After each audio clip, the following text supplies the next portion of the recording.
Hello, hello. This is Lorna, and I wanted to talk about allowing yourself to just be who you are and allow yourself to go through what you need to go through and allow yourself to feel what you need to feel. You know, it's been 3 years since I left my marriage, and I still have very strong feelings for my ex husband. And I have tried to let this marriage go for 3 years. And it's the trying that I need to stop doing.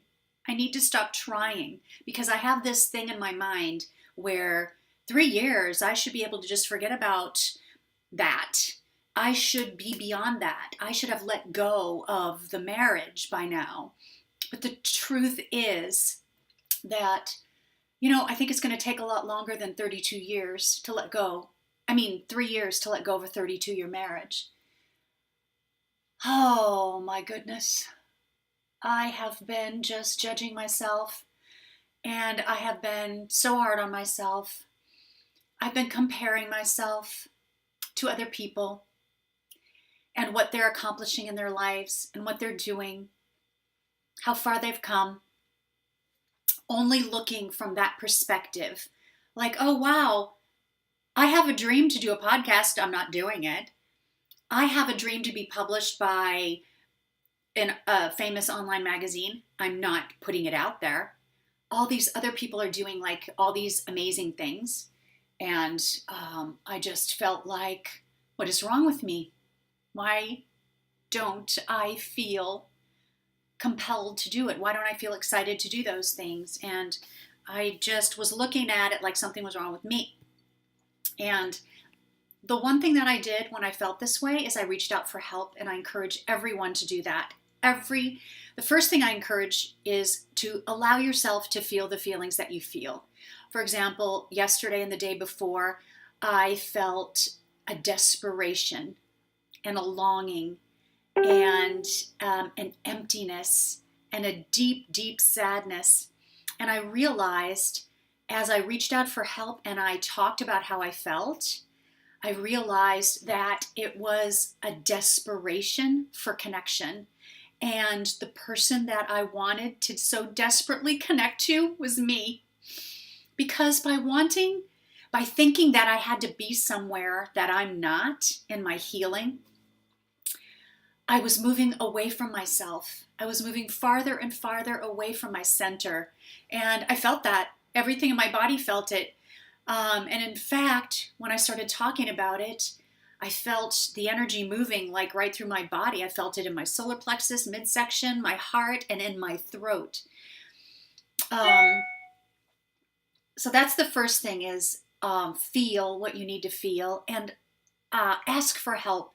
Talk to someone safe. And that's what I did. I talked to a group of people that are extremely safe for me.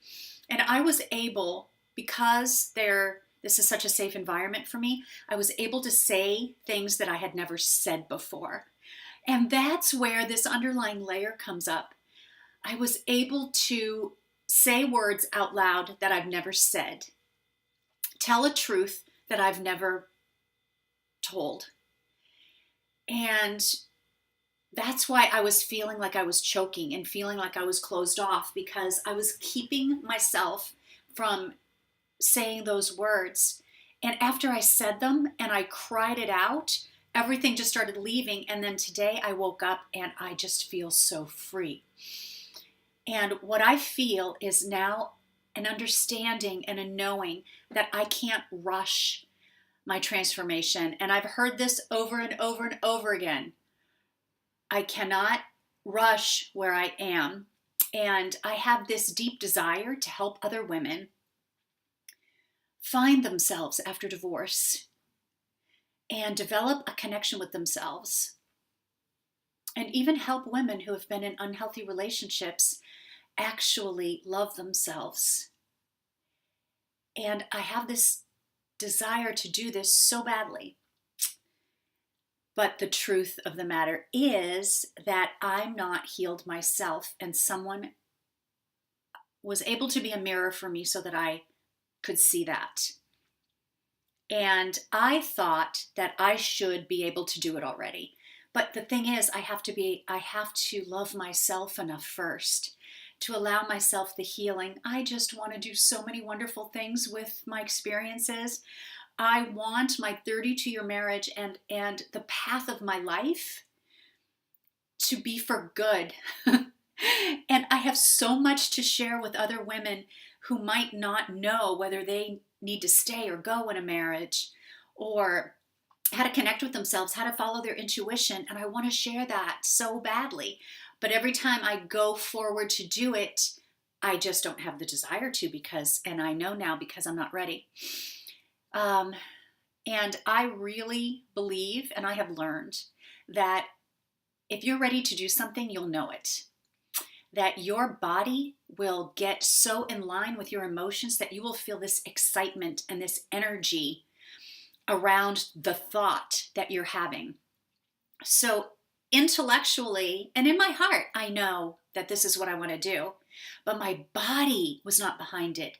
I didn't embody that yet because my body's telling me I'm not ready. And my body has told me a lot. My body has developed aches and pains in certain body parts that correspond to what I'm not looking at in my life.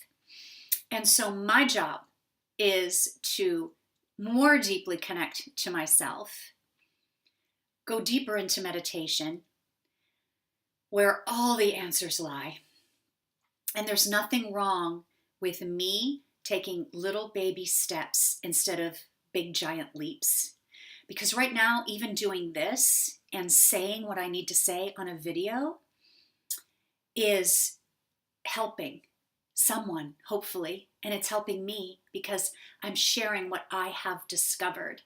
That I put myself first. I take all the time I need, and I can't be a judge on how much time that is going to take. And I so love all the layers that are underneath, because yesterday, the breakdown that I had yesterday and the crying and what came up it released so much old toxicity.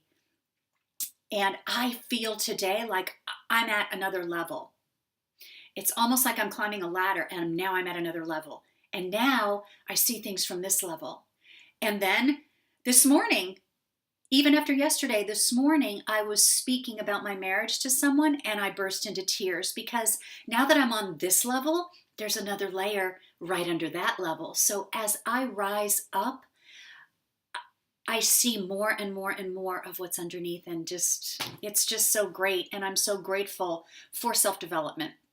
So grateful for the connection with myself, and so grateful to have surrounded myself with people who are safe.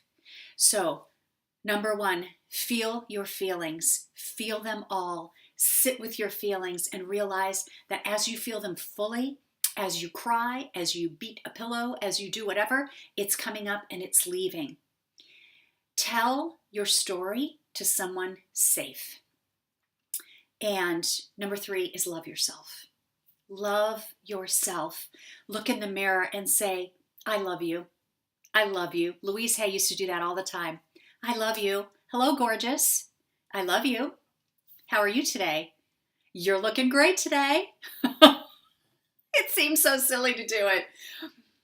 But a coach I'm working with, Nancy Levin, says that Louise used to do that all the time. She did not walk by a mirror without telling herself she looked magnificent. And, that's like the self-awareness and self-confidence that I need to give myself. So, people, there's nothing wrong with it taking however long it takes. Surround yourself with things you love. Like today, I went for a hike. I got a manicure. Check it out. I went for a hike, and now I'm going to do some yoga, and I'm going to make a really healthy dinner for myself. I'm going to do some meditation. I'm going to read a book that I'm reading about relationships, because I am learning how to have a different kind of relationship with myself and a different kind of relationship with other people in my life too. So, anyway, this is all I wanted to share today about giving yourself time and taking it little by little, step by step, loving yourself, feel your feelings. See you next time.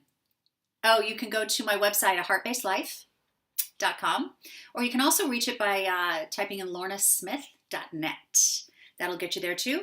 And I've been doing blogs about what it's been like to leave my 32-year marriage and find myself and connect with myself after that.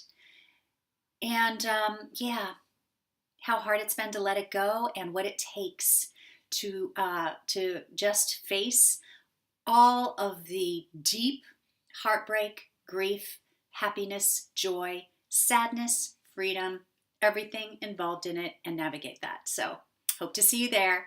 Bye.